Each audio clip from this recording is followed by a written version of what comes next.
Hello guys, welcome again to TLS Real Talk.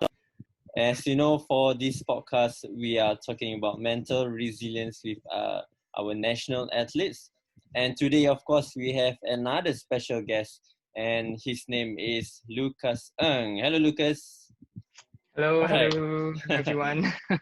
So if you want to know about Lucas, he's a national speed skater, or you can say short track, right?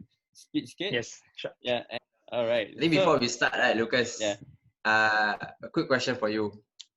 How are you coping with circuit breaker? Oh yeah, man. So definitely this has been tragic pandemic has affected everyone around the world, not just us here. And I would say specifically for sports people like us, we tend to do whatever we can with what we have. So, in terms of stoppage of training, we still continue to do whatever we can at home through online calls with the coaches, with the team, your teammates. We continue training despite the circumstances. Well, we don't get to go on ice, but we still have to do physical training to keep our fitness, stamina, endurance. With whatever we have, whatever we can, we still continue to train. Oh, So do that's you train at home or? Yeah, we train at home. Right, okay. yeah, that's very interesting because it's hard to be an athlete because basically you need to do a proper training on ice.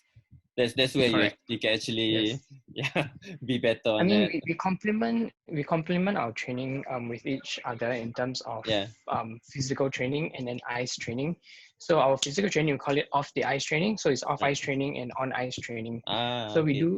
we do a lot more off ice to build the strength, the endurance, balance, everything off the ice, and then we bring these skills on the ice, and then we execute it there. I have a quick question for athletes, like national athletes. Especially this, I mean, as we talk, I was just imagining myself. Let's say I'm a national athlete, right? Do the coaches so-called like make sure you guys train at home? Like, okay, this timing I'm going to video call you right now, or is it self-discipline?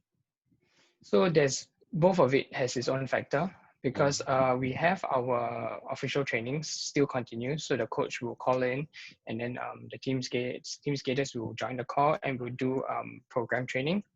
But off the call, I will do my personal additional training like cycling or my own core program, strengthening program, and injury prevention programs. So these are the different programs which I do on my own outside of the official trainings where the coach is watching. So self-discipline is one very important factor if anyone wishes to do competitive sports.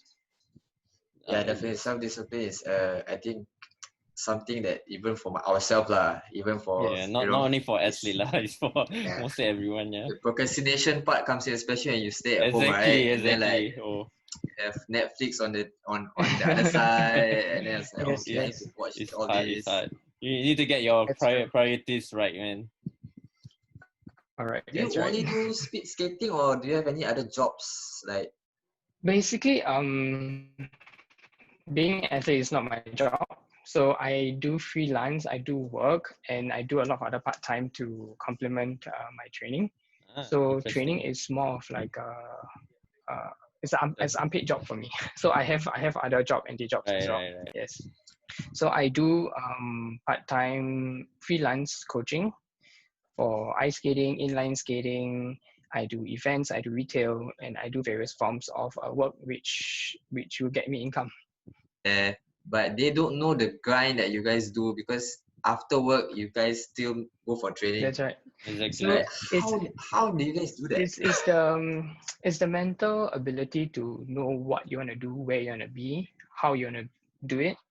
So I mean, what you just mentioned made me think about even during in my NS days, thinking about how I had to incorporate my trainings during the NS days. Monday to Friday, I'm in camp. I wake up at 7 a.m., do my usual camp duties. And on the weekend, I do my training. I wake up at 4 to 5 a.m. So, my training days are making me waking even earlier than the days I was in NS. So it's about understanding how you want to do it and how much fire you have for the passion of your sport and despite all kinds of difficulties, you would do what you can to overcome it and still pursue it, knowing the many difficulties that lies ahead of you. So Very that's one interesting. thing that an athlete needs to foresee themselves, and knowing that it's really fueled by passion and love of the sport. We also want to know a bit of your background because not everyone, like, they from early age they grow up, I want to be a speed skater, you know. Yes, correct. So what actually makes you want to pursue in this sports? Okay, basically myself, I started the sport very late. I mean, unlike many athletes who started the sport in their teenage years, or started semi-competitive in primary school, I started trying out this sport and competing in my 20s. Oh, is it really 20s? Oh, yes. Oh, okay, that's So interesting. it's been about 10 years now. Yeah.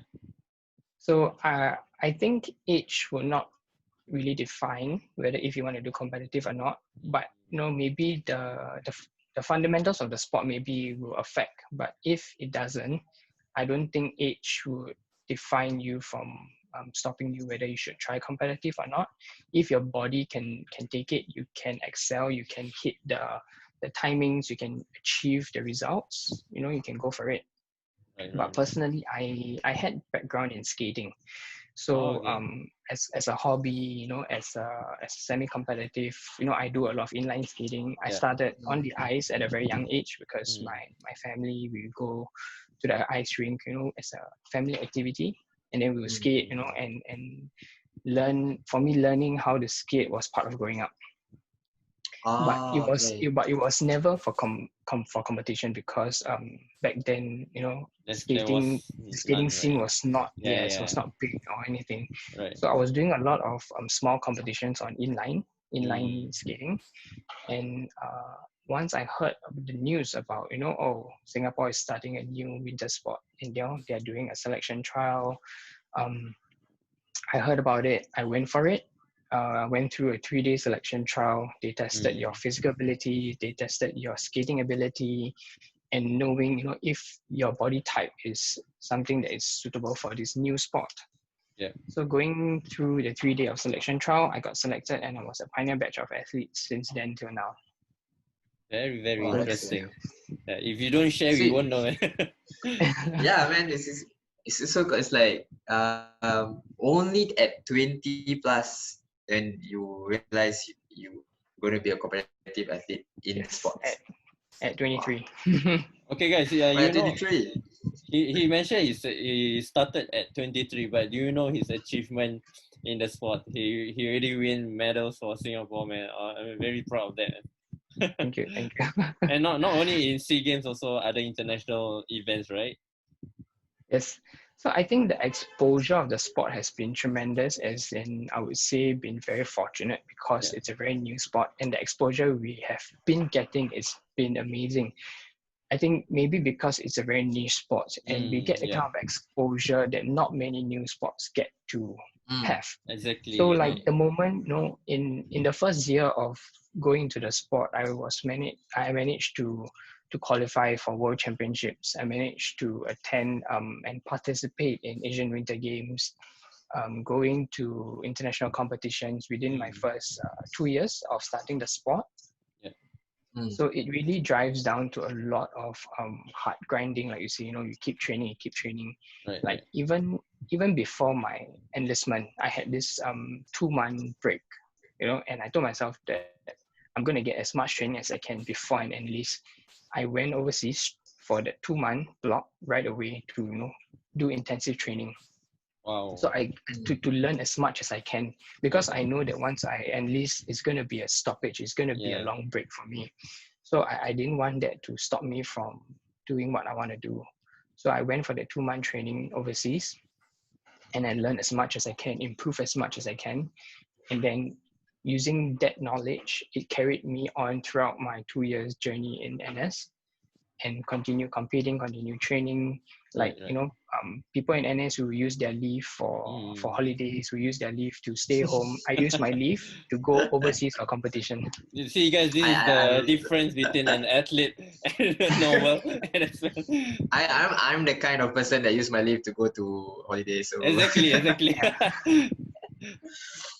But okay, so okay, I'm hearing all this, right? It's very interesting. So let's say because it's a new sports, Yes. and the exposure is building up, right?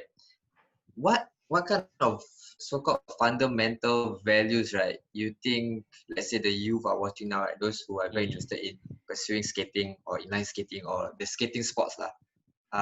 What are some of the fundamental values or principles that you think as an athlete in the skating industry must have?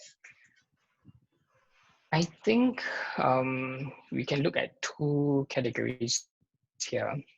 One is fundamental for the type of sports, which is skating.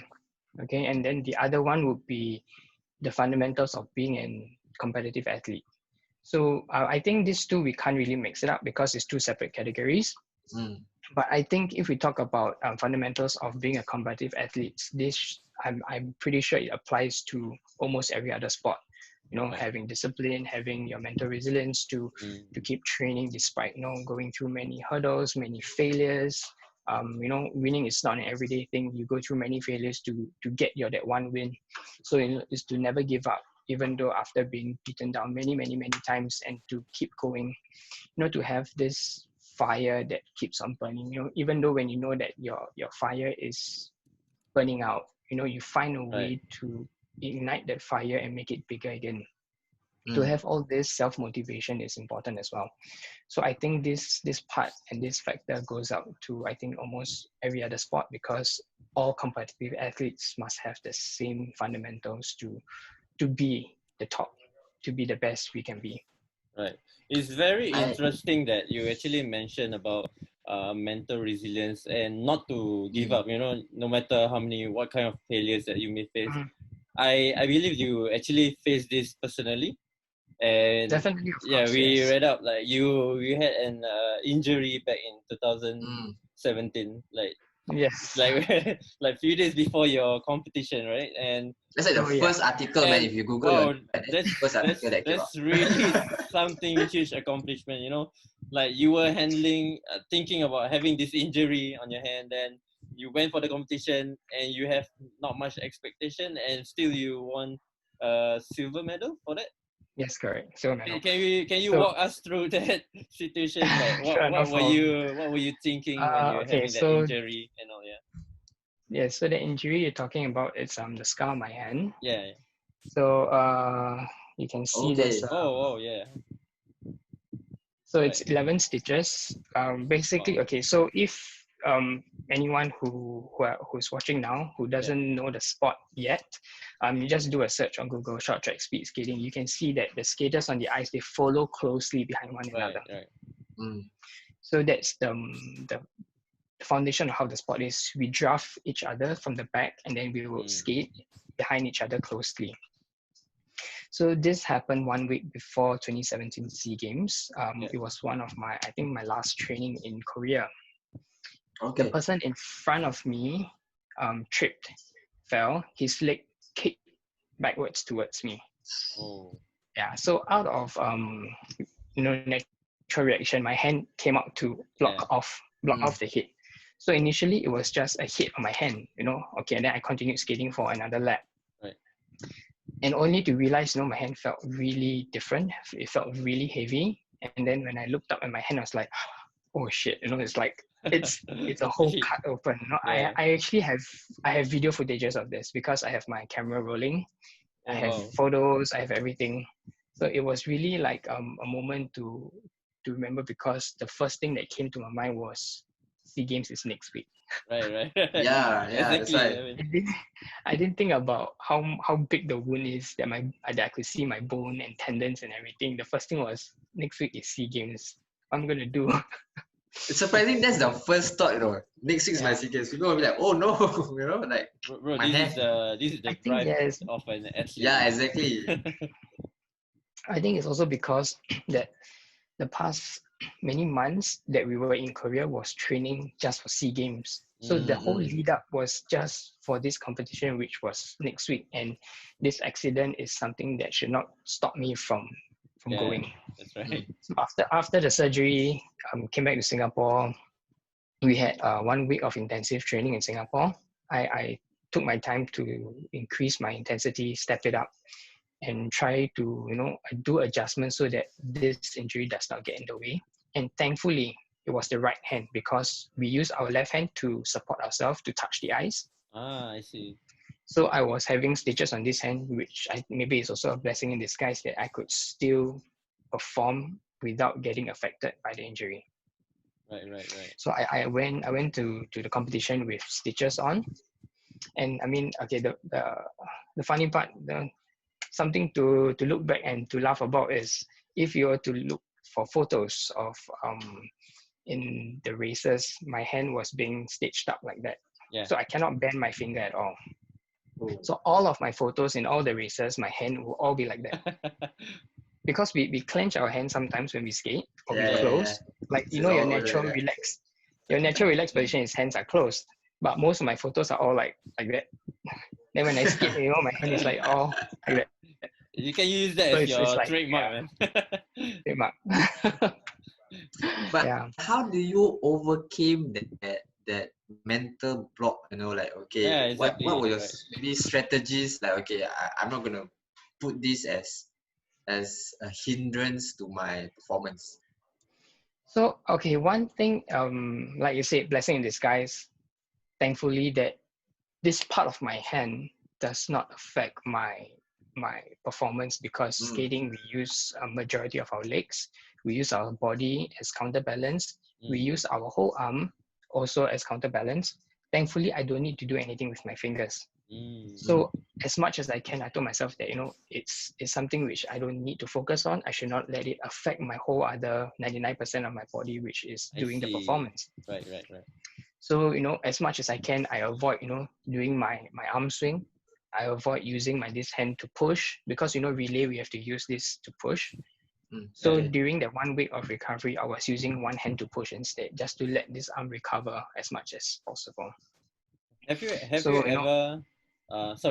ever thought like if you don't get that injury that you might ever you think you have a chance of getting the goal instead? I mean it's an open court, it's everyone's game. Yeah. We will never know, things because the nature of the sport is very unpredictable because it is an open race. So yet again, for those who don't understand, I'm just gonna go through a little bit of how the sport works. It's because unlike say swimming or track and field, you have your own lane. You stay in your own lane and then you race. Whereas for our sport is a bit different. We don't have our own lanes. Yeah. And then we have to do overtaking. We have to draft one another. There is no right time to overtake. You can overtake any time throughout the race. So it's very unpredictable. People can fall down. People can cause someone else to fall down. So there's many factors which can create chaos during the race, which is unpredictable. So you may say that I may do good this time, I may do good the next time, even though I do the exact same thing. It will not work the same thing twice. I see. That's a tough sport, man. Yeah, man, exactly. For the youth, I'm a footballer lah, but I don't know much of ice skating. So we sometimes we think of like physical sports like rugby stuff, right? But the kind of sports that you guys have is also because it's quite unique and quite very niche in Singapore. Not much people are exposed to it. So I'm learning new stuff, man, from you. So I was like, oh, okay, it's quite tough to imagine a chaos moment, and then you're like moving so fast at it, and the intensity of it. Wow. Cool, as a national athlete in Singapore, maybe you can share with us for the youth out there, like what are the 3 words of encouragement that you might want to give to this youth that if they are interested in maybe getting into any sports in their life, as a professional athlete? Yeah. So I've used this before. The 3 P's, which is patient, passion, and perseverance. Yeah. It's not in any order, but just these three words. I shared these three words and three stories on I did a TEDx talk back in Mm. 2015. Oh, okay. So I used these three fundamentals values which got me through the first few years of Yeah. starting the new sport. So if anyone interested, you can look up TEDx talk, and then you can search my name. So it's quite a lengthy video, 15 minutes, but it really talks and brings down to all the small fine details about how I started the sport, how I fuel my fire with passion to continue, persevere through hard times, and having patience to not rush into things, especially when you're injured. You don't rush to recover. When you are trying something new, you don't rush to make it work. There's many factors which makes one understand when to understand a certain factor properly. So yeah, Okay. I think these are the three important things which one can look at. I think passion is Alright. definitely important, right? For any Yes. sport. If you don't have passion, like you can't really go far from there. That's the basic Yeah, thing to have. Yeah. some people may misunderstand the word passion because they don't really understand the true meaning of what is passion. Yeah. How do I have this passion? How can I apply passion? So Mm. for those who's listening in right now, to know what the true meaning of passion is to understand that having a passion for something is you will do it no matter the circumstances, no matter the short of time that you have. You know that you want to do it, you will do it.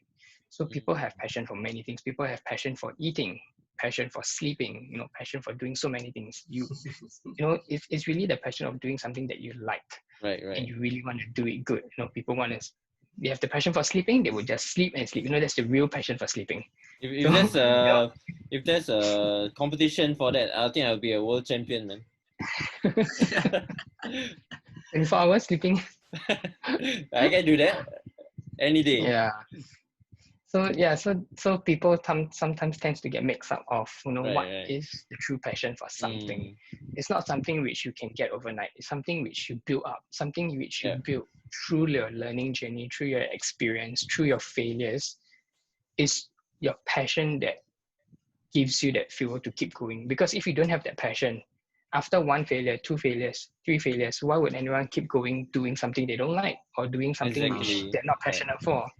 Mm. So it's through the failures someone gets to fuel themselves to know that this is the passion. This is my passion. This is something that I like, and I want to keep on doing because it's my passion for it. So yeah. I think you can only truly say that your passion when you face difficulties, challenges.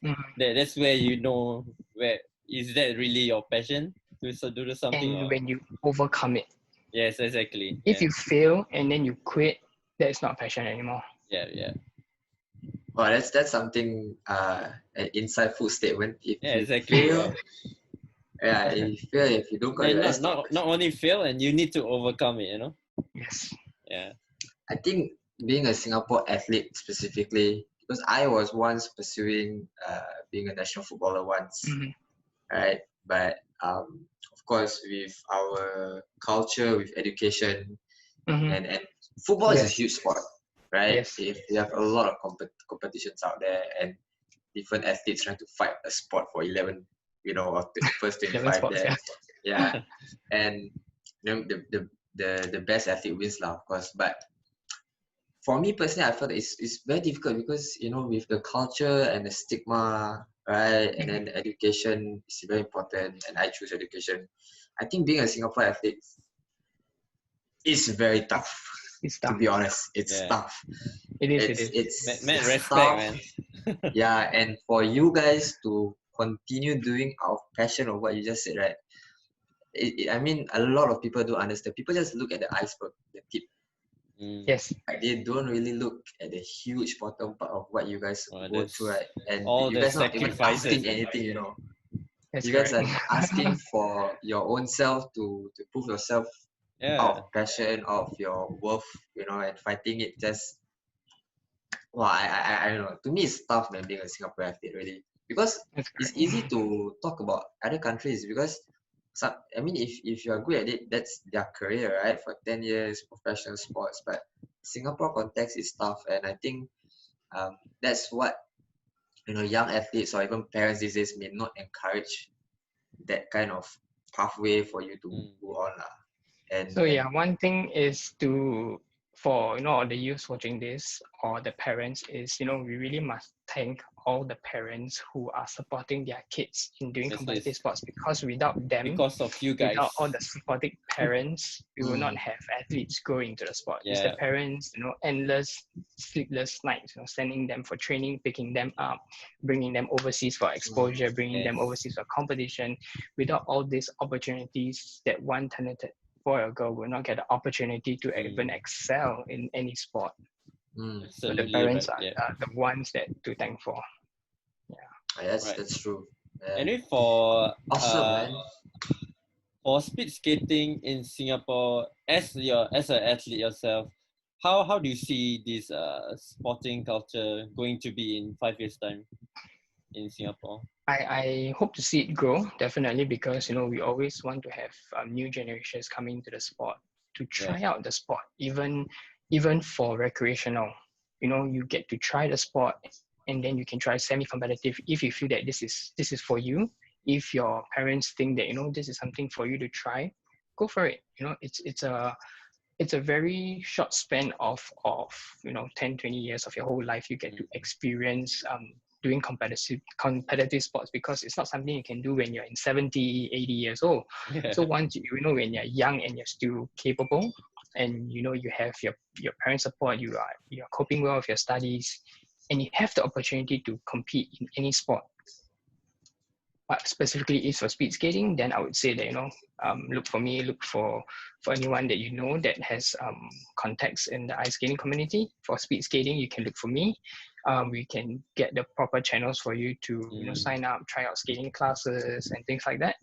And if speed skating is for you, I would say go for it, because it's a very small community. It's easier to get involved. Oh, that's very nice. All right. Yes.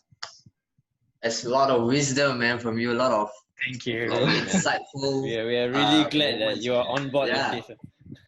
Thank you so much. Hope that this reach out to the youth out there who's watching, and to the parents as well. And hope that this episode of your podcast actually do help raise awareness of competitive sports in Singapore, especially to the other athletes who are watching this as well, who who can share this to people who are intending to try competitive sports. It is not as foreign, it's not as distant as anyone would imagine, because sporting, it's really just next door. It's whether you want to try it or not. All right. Wow, Awesome that's words, really nice word from you. All right, once Thank again, you, thank Lucas. you so much for joining us. All right, Thank you. there will be one more episode, guys, for this podcast, and there will be one more athlete as well, of course, a national athlete. Let's see who will that be. I'm not sure myself, so we'll definitely get one. And before that, thank you again, Lucas, for joining the second episode of TLS Thank Real Talk. you. Thank you. Thank you so much, man.